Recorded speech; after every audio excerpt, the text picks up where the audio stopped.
Hi, my name's David Morris. This is my oral presentation for assignment 1 based on the report of the same assignment. Okay, my report was based on the Hick's law experiment.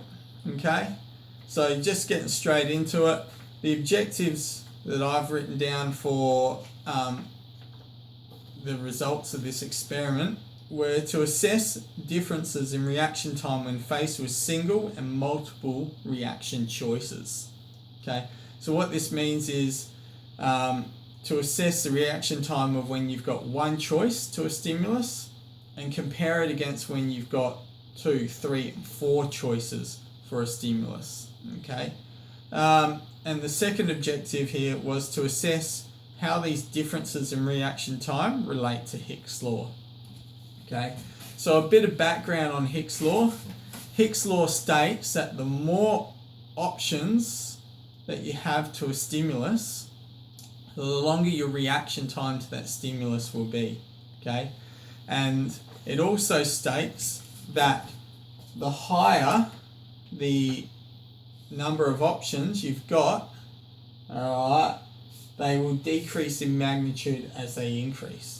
So what I mean by that is, if I've only got one choice, alright, my reaction time, okay, will be this long, which will be pretty quick. Alright, I've only got one choice and know what to do. Bam, done it. Okay. If I've got 2 choices, alright, it'll increase quite largely. Alright. But then if I've got 3 choices, we will see another increase, but it'll be at a lesser magnitude than this one down here when I've had 2 choices. Okay?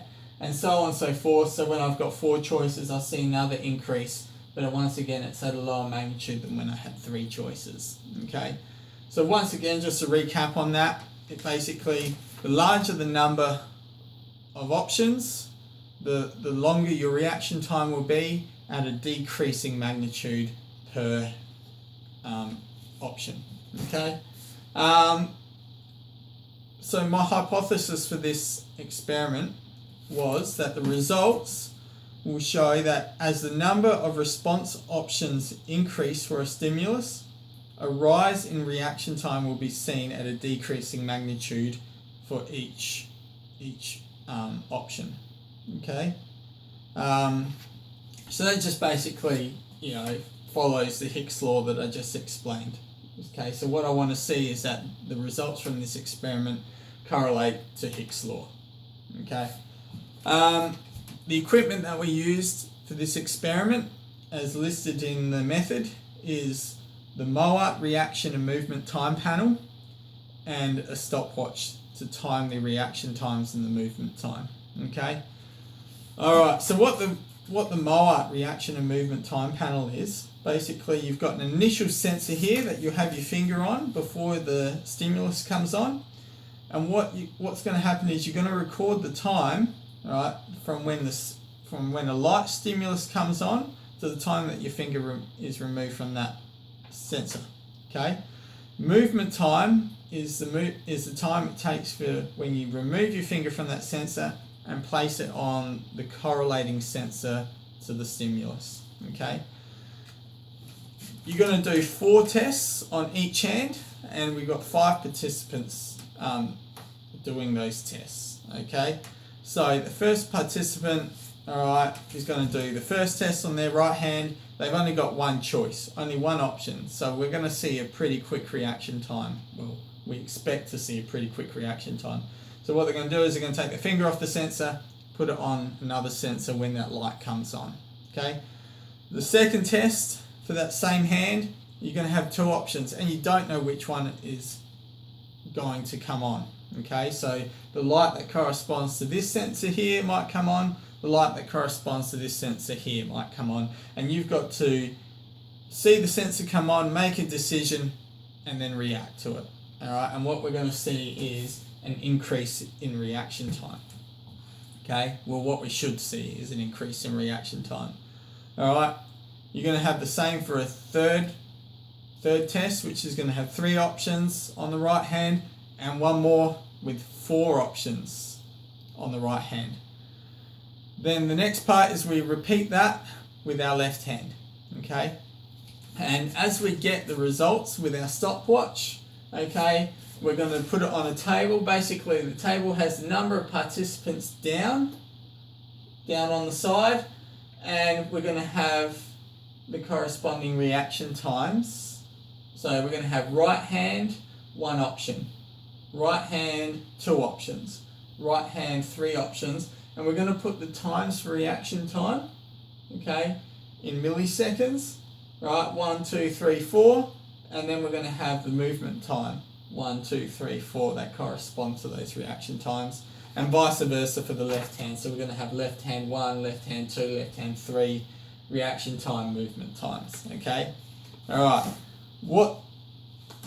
once we've got this data, I'm going to assess it, which I have. I'll put in table form here, and I'm going to assess, and I've highlighted, okay, in green, which set. So a set is option 1 right through to 4 options on our right hand, okay, that's 1 set, and that's for each of the participants.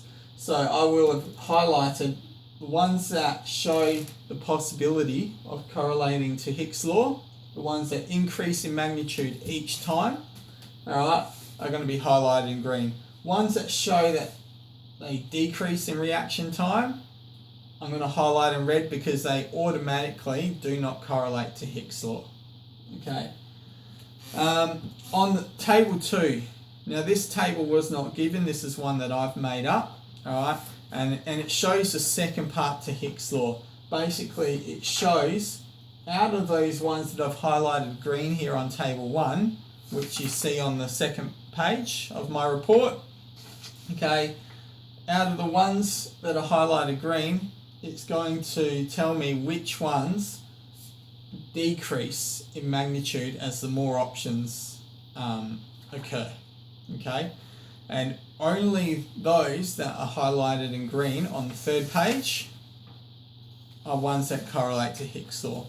All the others, despite the fact that they do increase in reaction time, okay, don't necessarily decrease in the magnitude of those reaction times. Therefore, as soon as they don't decrease in magnitude, they do not correlate to one of the 2 points of Hick's law, okay, and they do not match the hypothesis. Okay, so on to the results. My results show on table 1 that 5 out of 10 of the sets, when tested, showed the possibility of correlating to Hick's law, which means that this one here, only 5 out of 10 on this table increased in reaction time for each each point of the set. So option 1, option 2, option 3, option 4. Only 5 out of 10 of those increase in reaction time each time. Okay, the other 5 out of 10, somewhere on one of those points, showed a decrease in reaction time. Okay, and those don't correlate to Hick's law. Okay, and then to make more sense out of the data, once again I made my own table, and this shows out of those 10, okay, which ones that increased in reaction time also decreased in magnitude as the options increased, okay, and it shows that out of all the sets, only 1 out of 10 of these showed a decrease in magnitude as the option choices increased. Okay, so my conclusion to this experiment is that the hypothesis for this experiment cannot be accepted. Only 1 out of 10 of the sets showed that both there was an increase in reaction time as the options increased, okay, and at the same time those increases decreased in magnitude as the options increased. Okay, so therefore 9 out of 10 of those do not agree with the hypothesis and Hick's law in this experiment. Alright, as seen in my conclusion and on the tables 1, and table 2, which is on page 3. Okay, that's it for this presentation. Thank you for listening, and good luck everyone else with your presentations.